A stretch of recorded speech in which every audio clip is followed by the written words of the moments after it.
পরীক্ষা শেষ তোমাকে বলছিলেন চলো আবার আসবো পরে পরীক্ষা আসি।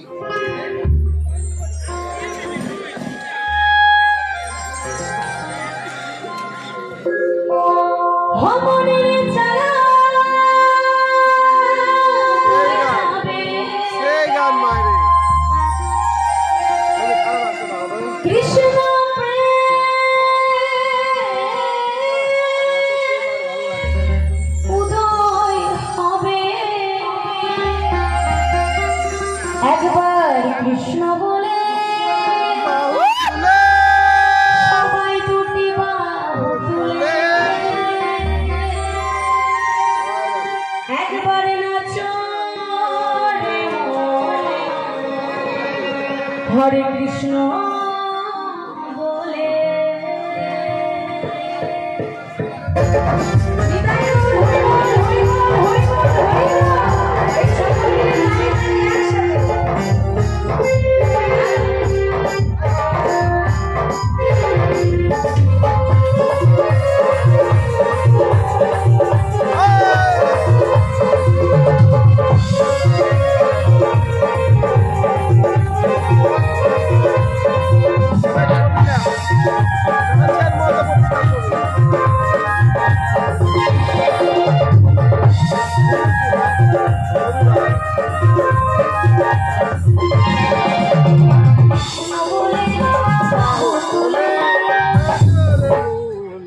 বাহু সবাইকে তুলতে হবে। কার কার আছে সবাই মিলে একসাথে ফাঁকি মারলে হবে না।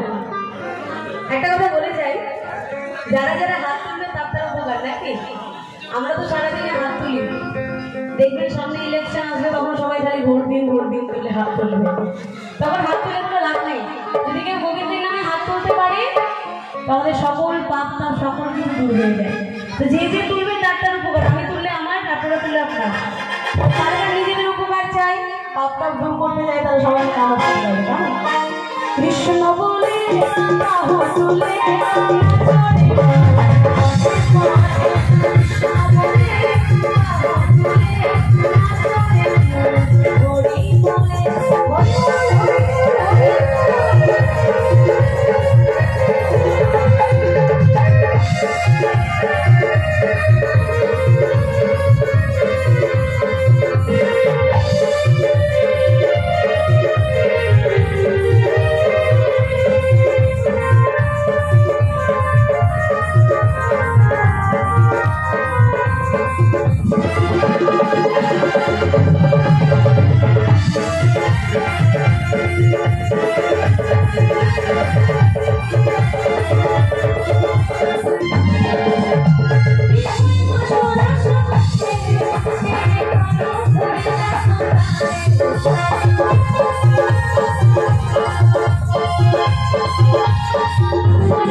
বৃন্দাবনে কারা যাবে? আচ্ছা বৃন্দাবনে গেলে কি বলতে হয় জানি? জোর করে রাধে রাধে, কারণ বৃন্দাবনে কৃষ্ণ কারবার নাই আছে। কারণ ভগবান শ্রীকৃষ্ণ জানে রাধারানীর চরণ ধরলে কৃষ্ণ একা একাই চলে আসবে, তাই না? তাহলে সবাই মিলে একসাথে রাধারানীর নাম বলবো। তাহলে আমি রাধারানী না, আমি তো ডুপ্লিকেট অরিজিনাল বৃন্দাবনে। তো সবাই মিলে রাধারানী বলে বাহু তুলে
তোরা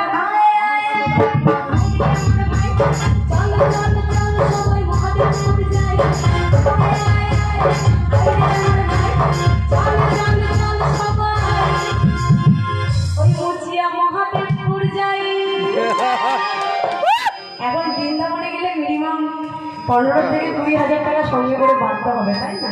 আবার ট্রেনে টিকিট করতে হবে, সেখানে গিয়ে অনেক খরচা, এত টাকা তো সম্ভব নয়। তার মধ্যে টাকার থেকে বড় কথা, বৃন্দাবনে যেতে গেলে সবচেয়ে আগে লাগে ভাগ্য। ভাগ্য তো আমার হয়নি, আপনাদের হয়েছে। আমার মনে হয় আজকে এখানে আসলে বৃন্দাবন ধাম দর্শন করা হয়ে যায়, তাই না? এখানকার ভক্তের চরণ ধুলি পেলেই মধুর বৃন্দাবন দর্শন করা হয়ে যায়। তোমরা সবাই মিলে একসাথে